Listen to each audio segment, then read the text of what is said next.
और गोटनी आज का साग बनावत है जी? का बनाऊ जी? कुछ साग नहीं रही से आलू भाटा बनावत हूँ।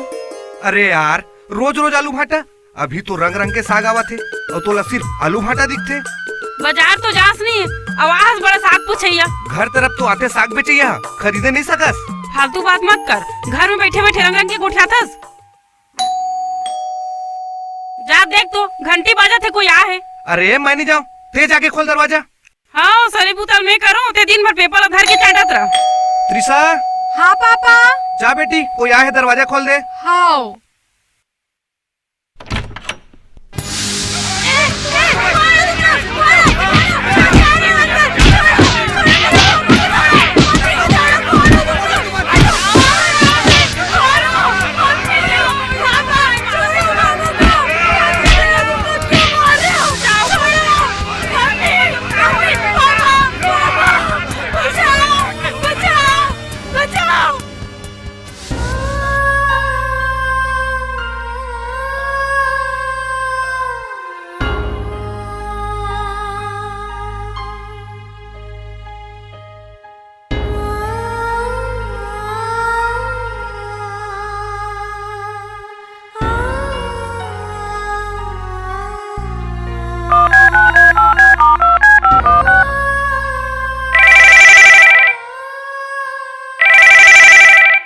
Hello, police control room Raipur से मैं आपकी क्या सहायता कर सकती हूँ? हेलो मैम, मेरी मदद कीजिए मैम।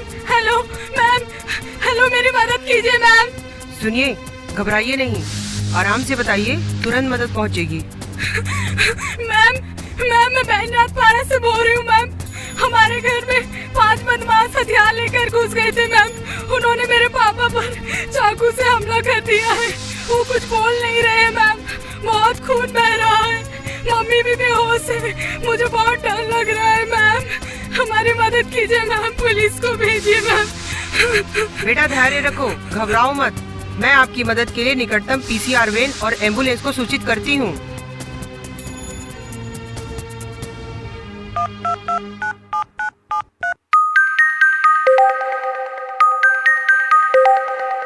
सर, एक डकैती और संभावित मर्डर की सूचना आई है, जिस पर घटना स्थल की लोकेशन ट्रेस करके तुरंत निकटतम 112 मोबाइल डाटा टर्मिनल पर डिस्पैच कर दिया है और पुलिस स्टेशन, पीसीआर और फॉरेंसिक साइंटिस्ट को सूचित कर दिया है। सर, बच्ची घर में अकेली है और डरी हुई है। ओके, तुरंत संबंधित पुलिस थाना को रवाना करें। और हाँ, चूंकि बच्ची अकेली है, महिला सुरक्षा टीम को भी रवाना करें। Yes sir.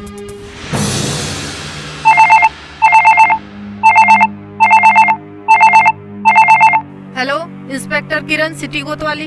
मैडम, आपके थाना क्षेत्र से मर्डर और डकैती की सूचना मिली है, आप मौके पर तुरंत पहुँचे। ठीक है, मैं अभी तुरंत पहुंचती हूं, आप लोकेशन भेजिए। संतराम जी, गाड़ी निकालिए, हमारे थाना क्षेत्र में बड़ी घटना घट गई है, महिला स्टाफ भी रखिए साथ। जी मैडम। सूरज। जी सर। विनोद, जल्दी गाड़ी निकालो। जी सर।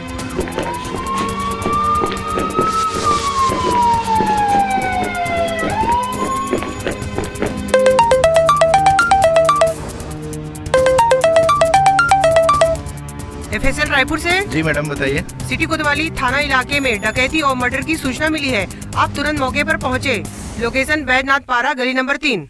जी madam.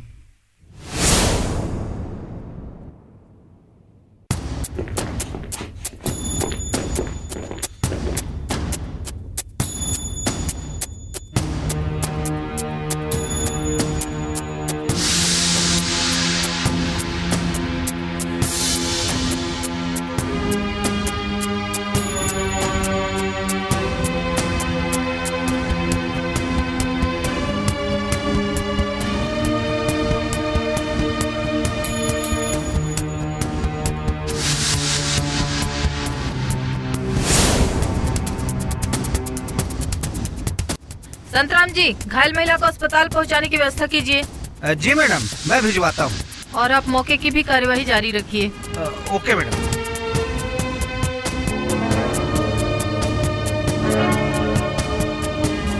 FSL team. Yes madam. ऐसा कोई साक्ष्य मिला क्या जिस पर हमें ध्यान देना चाहिए?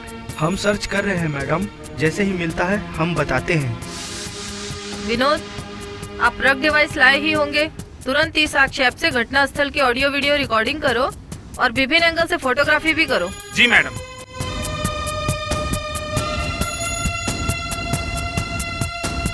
सर, हम त्रिशा से बात कर रहे थे तो उसने बताया कि सामने की टेबल पे जो बॉर्डर पड़ी हुई है उससे एक बदमाश ने पानी पिया था। ठीक है, मैं देखता हूँ।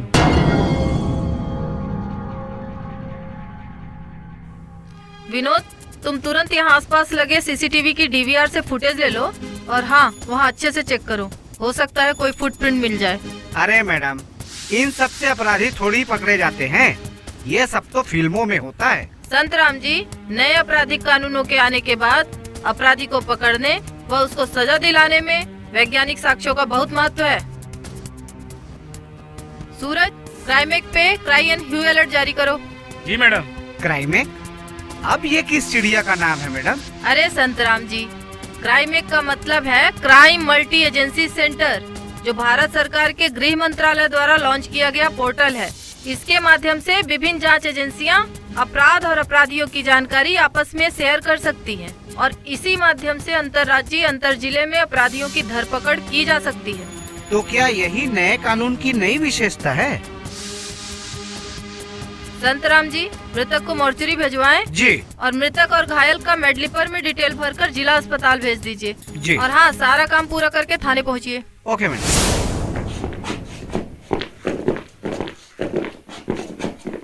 मुंशी जी, क्राइम सीन से जब्त हथियार व अन्य जब्तशुदा माल की ई मालखाना ई फॉरेंसिक पर एंट्री करो और सभी साक्ष्यों को जांच के लिए एफएसएल जमा कराना है, जिसके लिए फॉरेंसिक पर रिक्वेस्ट भेजो। जी मैडम। और हाँ, ध्यान रहे कि न्यू क्रिमिनल लॉज में सभी केस के अनुसंधान का समय निर्धारित है और इस केस में हमारे पास 90 दिन का ही समय है। जी madam. Jain madam, CCTV footage से 5 लोगों का क्लियर कट फुटेज प्राप्त हो गया है। गुड, वेरी गुड सूरज। अब छत्तीसगढ़ पुलिस आईओ मितान ऐप के फोटो मैच फीचर की सहायता से आरोपियों की फोटो को सर्च करके मैच करने की कोशिश करो। जी मैडम। मैडम, ये ऐप के जरिए अपराधियों तक कैसे पहुंचा जा सकता है भला? हाँ संतराम जी, छत्तीसगढ़ पुलिस के आईओ मितान ऐप के फोटो मैच फीचर से सीसीटीएनएस में उपलब्ध पूर्व के सभी अपराधियों के फोटो से मैच किया जा सकता है। इससे हमारा काम और आसान हो जाएगा। अरे वाह मैडम जी। संतराम जी, ये नए भारत की स्मार्ट पुलिस है। जैन मैडम, एफएसएल की मदद से जो फिंगरप्रिंट प्राप्त करके नेफिस पे अपलोड किए थे वो मैच हो गए। That's excellent Vinod. उन व्यक्तियों का नाम, पता और अन्य डिटेल निकालकर फाइल पर लगाओ और अनुसंधान ऐप से अल्टरनेट फोन नंबर, गाड़ी नंबर इत्यादि डिटेल निकालने का प्रयास करो। जी मैडम। मैडम जी, ये नफीस कौन है? नफीस नहीं, नेफीस। संतराम जी, ये एनसीआरबी की परियोजना है, जिसके तहत सभी जिलों, राज्यों और इन्फोर्समेंट एजेंसीज को आपराधिक फिंगरप्रिंट का राष्ट्रीय संग्रह स्थापित कर एक महत्वपूर्ण उपकरण उपलब्ध कराया गया है। फिंगरप्रिंट पहचान प्रणाली इंटीग्रेट कर दी गई है, जिसमें 1 करोड़ से अधिक अपराधियों का फिंगरप्रिंट डेटाबेस शामिल है। ये लीजिए मैडम। मैडम, अनुसंधान से इनके alternate mobile number, bank details और व्हीकल्स डिटेल भी मिल गए हैं। Good job Vinod. मोबाइल नंबर को ट्रैक करके लोकेशन प्राप्त करने की कोशिश करो। जी मैडम। जय हिंद ma'am. A centralize command and control centre के फेस रिकॉग्निशन कैमरा पर एक आरोपी आसिफ टाटीबंद की दुकान के पास कुछ सामान खरीदता हुआ दिखाई दे रहा है मैम। वेरी गुड संगीता, ये तो बहुत बड़ी लीड है। वहाँ जाकर सीसीटीवी रिकॉर्ड डिटेल भी प्राप्त करो और दुकान मालिक के बयान भी रिकॉर्ड करो। Okay ma'am. जय मैडम, आप जो 5 आरोपी मन के मोबाइल नंबर लोकेशन ट्रेस के पर रायपुर पुलिस साइबर सेल में भेजे और बोले रहा, वहाँ से आरोपी मन के मोबाइल के लोकेशन मिल गए मैडम। देखा ना मैडम, एक आरोपी के मोबाइल के लोकेशन आज जसपुर के आसपास दिखाई देवा थे और दूसरा आरोपी के लोकेशन नानगांव बता थे। और मैडम, 3 आरोपी के मोबाइल तो बंद आ थे। अब कैसे करबो? भवानी। Yes madam. तय एक काम कर, जौन दोनों आरोपी मन के नंबर बंद आथे ओकर मोबाइल नंबर ला कंटिन्यू ट्रैकिंग में डाले रहा और तत्काल एक टीम लेके जसपुर रवाना हो। जी मैडम। और संतराम जी, आप दूसरी टीम को नाथगांव के लिए रवाना कीजिए। ध्यान रहे, आरोपियों को सावधानी पूर्वक राउंड अप करें और मैं क्राइमेक के जरिए वांछित अपराधियों के संबंध में अलर्ट जारी करवाती हूँ। यही है।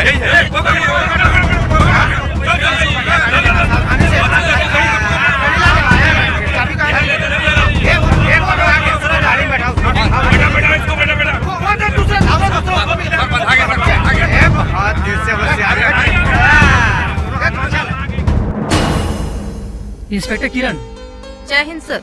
जय हिंद। थाना सिटी कोतवाली के मर्डर और डकैती केस में क्या प्रोग्रेस है? जी सर, इस केस में 4 मुख्य आरोपियों को राउंड अप कर लिया है। एक आरोपी फरार है और FSL परीक्षण कर लिया गया है।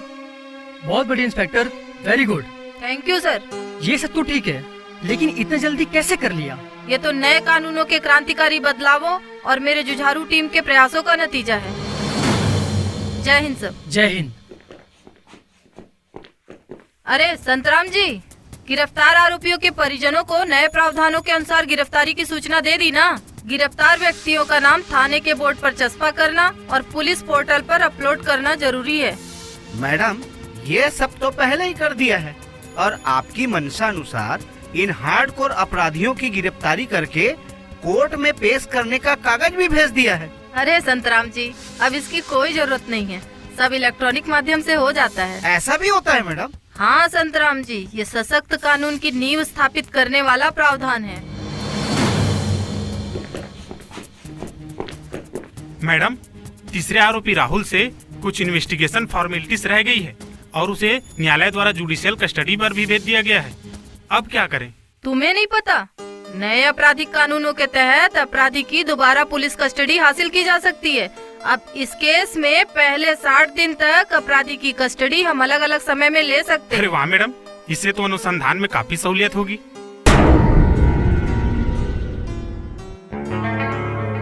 गुड मॉर्निंग डॉक्टर साहब। गुड मॉर्निंग, आइए बैठिए, बताइए क्या तकलीफ है? तकलीफ तो कुछ भी नहीं है डॉक्टर साहब। मैं सिटी कोतवाली थाने से पोस्टमार्टम और MLC के लिए जो रिक्वेस्ट आपको भेजी थी उसी की रिपोर्ट के लिए आया हूँ। चूँकि डॉक्टर साहब केस काफी गंभीर प्रवृत्ति का है और रिपोर्ट समय पर मिल जाए, इसलिए खुद ही चले आया डॉक्टर साहब। अरे आपको तो आने की जरूरत ही नहीं थी। आपकी रिक्वेस्ट थाने से मेडली पर के माध्यम से पूर्व में आ चुकी है। पोस्टमार्टम हो चुका है और रिजल्ट की MLC भी तैयार है। रिपोर्ट मैंने ऑलरेडी मेडली पर में अपलोड कर दी है। अब आप अपने थाने पर ही मेडिकल रिपोर्ट देख सकते हैं। थैंक यू डॉक्टर साहब, ये तो काफी सहूलियत हो गया। पर थाने में भी मैडम कुछ मेडलियार, यहाँ पर भी आप कुछ ऐसा शब्द, ये मेडलियार क्या है डॉक्टर साहब? मेडलियार नहीं, मेडली पर। मेडली पर मतलब medico legal examination and postmortem reporting system है। इसका उद्देश्य मेडिकल रिपोर्ट प्रक्रिया को व्यवस्थित करना व पुलिस और डॉक्टर्स के बीच बेहतर समन्वय बनाना है, जिससे मेडिको लीगल केसेस में त्वरित रिपोर्टिंग होने से आपराधिक न्याय व्यवस्था में गति मिलती है। समझ गए सर? जी सर। अब आपको रिपोर्ट के लिए हॉस्पिटल आने की जरूरत नहीं है, आप थाने पर ही रिपोर्ट देख सकते हैं। थैंक यू डॉक्टर साहब। सर नमस्कार सर। नमस्कार। थाना सिटी कोतवाली के अपराध क्रमांक 136/25 में माल खाना आइटम लाया हूँ सर जमा कराने के लिए। अच्छा दीजिए। ये लीजिए सर। सर रसीद लेने कितनी देर बाद आऊँ सर? आज तो पूरा दिन इसी काम में निकल जाएगा। ASI साहब, पहले अपना नाम बताइए। ASI संतराम साहू, थाना कोतवाली, जिला रायपुर। ASI साहब, आपका माल जमा हो गया। अरे इतनी जल्दी जमा हो गया? कैसे सर? ये तो बहुत बढ़िया है। सर, आपके थाने के माल खाने से ई प्रतिवेदन E-4 2.0 के जरिए पहले ही प्राप्त हो चुकी है। आप रिपोर्ट सीधे CCTV नेट से डाउनलोड कर सकते हैं। डाउनलोड तो ठीक है सर, पर हमारे पास अनुसंधान के लिए सिर्फ 90 दिन का ही समय है। तब तक तो अपलोड हो जाएगी ना आपकी जांच रिपोर्ट? अरे सर, नए कानून आने के बाद फोरेंसिक की क्षमताओं का भी विकास और विस्तार हुआ है। हमें सरकार की ओर से भरपूर संसाधन मिले हैं। अब पहले की तरह FSL रिपोर्ट महीनों पेंडिंग नहीं रहती। आपको इस केस की रिपोर्ट जल्द ही मिल जाएगी। वाह जी वाह, ये तो कमाल हो गया। फॉरेंसिक रिपोर्ट वैज्ञानिक अनुसंधान की महत्वपूर्ण कड़ी है। इससे जनता के लिए त्वरित न्याय का रास्ता खुलता है।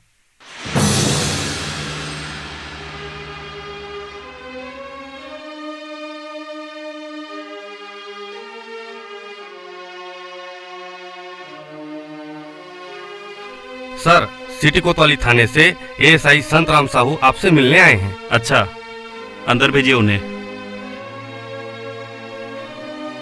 जय हिंद सर।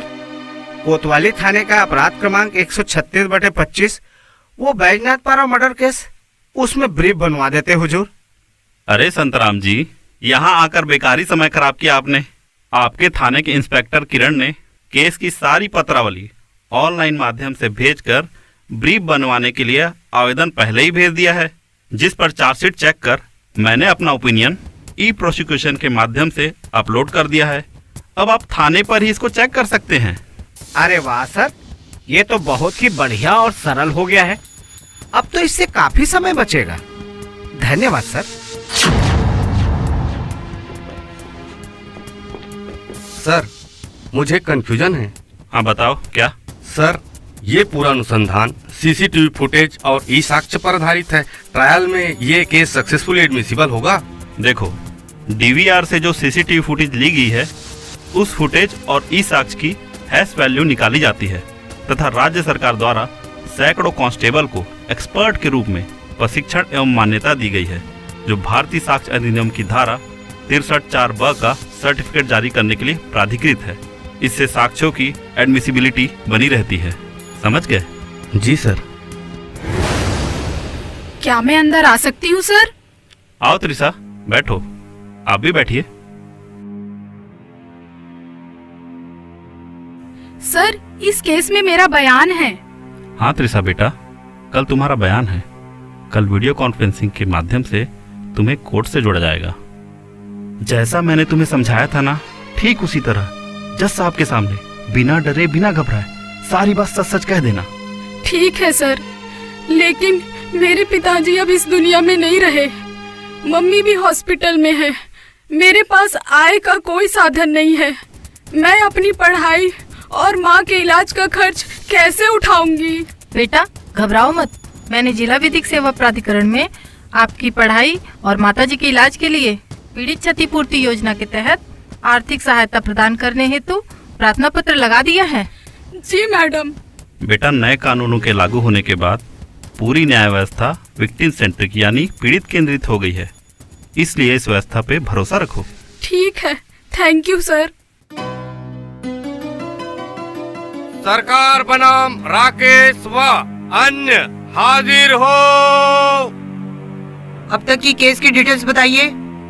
जी मैडम, डकैती और हत्या का मामला है, जिसमें 4 आरोपी गिरफ्तार हो चुके हैं। एक आरोपी न्यायालय द्वारा प्रोक्लेम्ड अफेंडर घोषित किया जा चुका है और 2 स्थगन मिल चुके हैं। क्या चारों आरोपी मौजूद हैं? जी हाँ मैडम, वीसी के जरिए चारों आरोपी ट्रायल से जुड़े हुए हैं। क्या चारों आरोपियों के वकील उपस्थित हैं? Yes madam. क्या आपको कुछ कहना है वकील साहब? हाँ मैडम, मुझे तो पूरे ट्रायल पर ही शक है। अभी तक मेरे हाथ में कोई कागज मिला ही नहीं, और तो और प्रक्रिया का तो कोई पालन ही नहीं हुआ है। ना ही किसी की गवाही लिखी गई है और ना ही गवाहों का परीक्षण कराया गया है। सारी चीजें इलेक्ट्रॉनिक और वीसी के माध्यम से हो रही है। मैं कोर्ट से गुजारिश करूंगा कि मुझे एक और तारीख दे दी जाए। I object your honour. Defence को सारे दस्तावेज इलेक्ट्रॉनिक माध्यम से दिए गए हैं और पहले भी 2 तारीखें दी जा चुकी हैं। वकील साहब, अब कानून में बदलाव हो गया है। लगता है आपने ठीक से अध्ययन नहीं किया। आपराधिक कानूनों में 2 बार से ज्यादा स्थगन नहीं मिल सकता। आपको ध्यान होगा कि हमने चार्ज फ्रेम भी 60 दिनों के अंदर ही किया था। वकील साहब, अब तारीख पे तारीख का जमाना गया। पीपी साहब, चीफ एंड क्रॉस हो चुका है। आप दोनों अपनी फाइनल बहस शुरू करें। योर ऑनर, प्रकरण में सारे गवाह पेश हो चुके हैं। अपराधियों के विरुद्ध सभी साक्ष्य जैसे फिंगरप्रिंट रिपोर्ट, ई साक्ष्य वीडियो, सीसीटीवी फुटेज, नाफिज रिपोर्ट विधिक रूप से प्रमाणित कर माननीय न्यायालय के समक्ष प्रस्तुत की जा चुकी है। घटना स्थल से लॉन्गिट्यूड, लैटिट्यूड और जीपीएस भी कैप्चर हुए हैं। योर ऑनर, मैं नए आपराधिक कानूनों के 2 नवीन प्रावधानों के तहत इन पर कार्रवाई करने का अनुरोध करता हूं।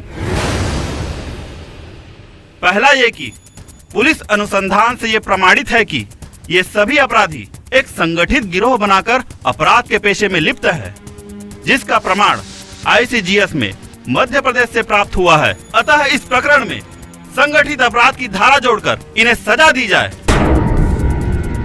और दूसरा ये, इस घटना में एक व्यक्ति की मृत्यु के साथ एक महिला सरिता देवी आज वेजिटेटिव स्टेट में है, इसलिए भारतीय न्याय संहिता की धारा 117(3) के अंतर्गत इनको कड़ी से कड़ी सजा दी जाए।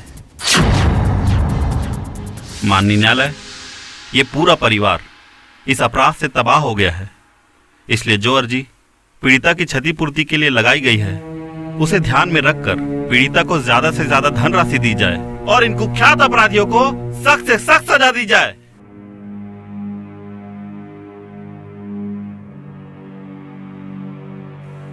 सभी गवाहों और साक्ष्यों के प्रकाश में राहुल, राकेश, अजय और आसिफ के विरुद्ध धारा 103(1), 111, 117(3), 310 और 109 भारतीय न्याय संहिता तथा 4/25 आर्म्स एक्ट के अंतर्गत अपराध किया जाना प्रमाणित पाए जाने पर उम्र कैद की सजा सुनाई जाती है। उद्घोषित अपराधी विजय पूरी प्रक्रिया में उपस्थित नहीं हुआ। नए प्रावधानों के अनुसार आरोपी विजय को धारा 356 भारतीय नागरिक सुरक्षा संहिता के अंतर्गत ट्रायल इन अब्सेंसिया में दोषी करार देते हुए उम्र कैद की सजा सुनाई जाती है।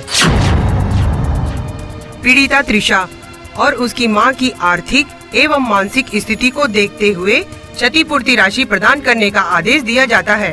दंड आदेश की कॉपी तुरंत अपलोड की जाए। जी मैडम। धारा 107 के अंतर्गत विवेचक की ओर से अभियुक्त राकेश की संपत्ति की कुर्की के प्रार्थना पत्र को निस्तारित करते हुए कुर्की के आदेश जारी किए जाते हैं।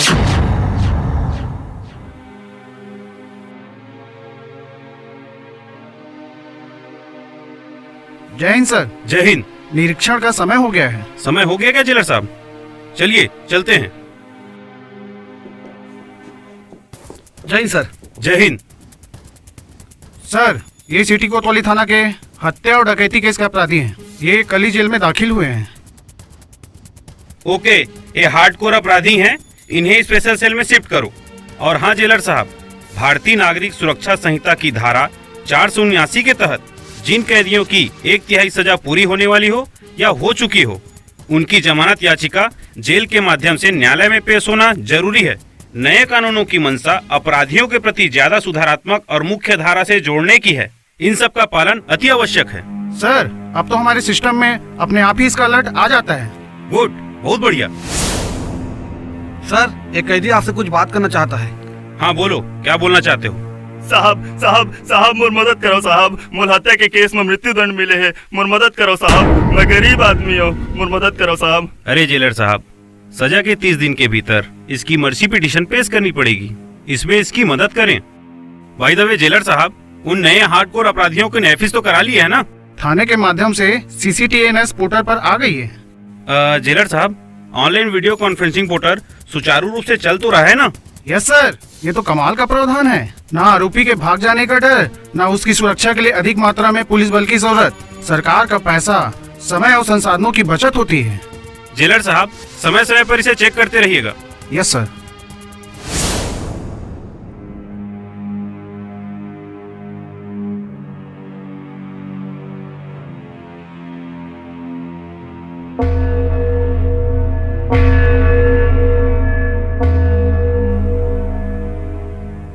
क्या पिटिशनर्स मौजूद है? यस सर, ये अपील सेशन कोर्ट के आदेश के 60 दिन के भीतर प्रस्तुत की गई है, अतः अपील सुनी जा सकती है। डिफेंस लॉयर, अब आप अपना पक्ष रखें। योर ऑनर, मुझे तो पूरे ट्रायल पर शुरू से ही शक है। न ही कोई कागज दिया जाता है और न ही कुछ बताया जाता है, और सारी चीजें इलेक्ट्रॉनिक माध्यम से की जा रही हैं। मुझे तो यह पूरी प्रक्रिया ही दूसरी नजर आ रही है। योर ऑनर, प्लीज मेरे क्लाइंट को बरी किया जाए। Defence, this court will not allow you to speak against judicial system. Sorry your honour. Advocate general, आप अपना पक्ष रखें। योर ऑनर, न्यायालय के समक्ष प्रस्तुत किए गए साक्ष्यों की चेन ऑफ कस्टडी मेंटेन की गई है और न्यायालय में पेश किए गए टेक्निकल और फॉरेंसिक एविडेंस की सहायता से ये सिद्ध हो चुका है कि आरोपियों ने गंभीर अपराध कारित किया है। डिफेंस साक्ष्यों में कमी उजागर करने में असमर्थ रहा है, अतः सेशन कोर्ट द्वारा दी गई सजा को यथावत रखा जाए। मैंने पूरे केस को देख लिया है।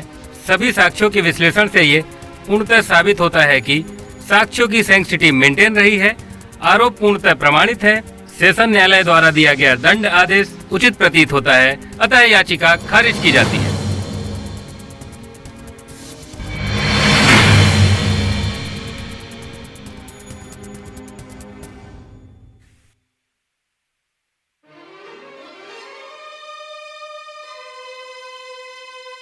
मैम, आपका बहुत बहुत धन्यवाद। आपने इतने कठिन समय में हमारा साथ दिया। ऑनेस्टली मुझे लगता था कि पुलिस, कोर्ट, कचहरी ये सब बस चक्कर ही कटवाते हैं, लेकिन आपने हमें त्वरित न्याय दिलवाया। Thank you Trisha. नए कानूनों ने पूरे क्रिमिनल जस्टिस सिस्टम को ही सशक्त किया है, इसी कारण यह सब संभव हो पाया। खैर, तुम अपनी माँ का ध्यान रखना और पढ़ाई में मन लगाना, ओके? जी मैम, मैं बिल्कुल ध्यान रखूंगी। और अब मैंने भी तय कर लिया है, मैं भी बड़ी होकर आपके जैसी पुलिस अफसर बनूंगी और पीड़ितों को न्याय दिलाऊंगी। Thank you ma'am. Congratulations Kiran. जय हिंद सर। मैं केबीसी न्यूज से रोहित। बहुत बहुत बधाई हो सर, आप लोगों ने तो कमाल ही कर दिया। 70 दिनों के भीतर ही न्यायालय में अभियोग पत्र प्रस्तुत कर दिया और न्यायालय ने भी 3 महीनों के भीतर पूरी प्रक्रिया पूर्ण कर अपराधियों को सजा सुना दी। ये सब कैसे संभव हो सका? नया दौर, नए आपराधिक कानूनों की वजह से यह हो पाया है। ये बदलते भारत की नई पहचान है। साइंटिफिक इन्वेस्टिगेशन में टेक्नोलॉजी का प्रयोग करते हुए त्वरित न्याय की प्रक्रिया में नया कानून मील का पत्थर साबित हो रहा है। एक तरफ जहां अपराधियों का बच निकलना मुश्किल हो रहा है, वहीं दूसरी तरफ पीड़ित को त्वरित न्याय दिलाना संभव हो गया है। जैसे कि एक उदाहरण, नए कानून के अनुसार घटना किसी भी क्षेत्र में घटित हो, पीड़ित किसी भी थाने में 0 FIR लिखा सकता है। FIR ऑनलाइन और ईमेल के माध्यम से भी कर सकता है। FIR की एक प्रति पीड़ित को निःशुल्क देने का प्रावधान है। यदि किसी थाने में रिपोर्ट लिखने से मना किया जाता है तो उस थाने के प्रभारी के विरुद्ध कठोर कार्यवाही करने का भी प्रावधान है। इस तरह के तमाम बदले प्रावधानों ने क्रिमिनल जस्टिस सिस्टम को बेहद सशक्त बना दिया है। 0 FIR 0 डिले। वाकई मैडम, इस केस में उस बच्ची को न्याय दिलाकर बहुत ही आत्मसंतुष्टि का अनुभव हुआ है। अब तो मैंने भी तय कर लिया है कि आई गॉट कर्मयोगी ऐप से नवीन कानून का प्रशिक्षण लेकर नवीन कानून के सभी प्रावधानों में एक्सपर्ट हो जाऊंगा। संतराम जी, फिर तो आपका प्रमोशन पक्का है, पर आप मिठाई खिलाना मत भूलिएगा।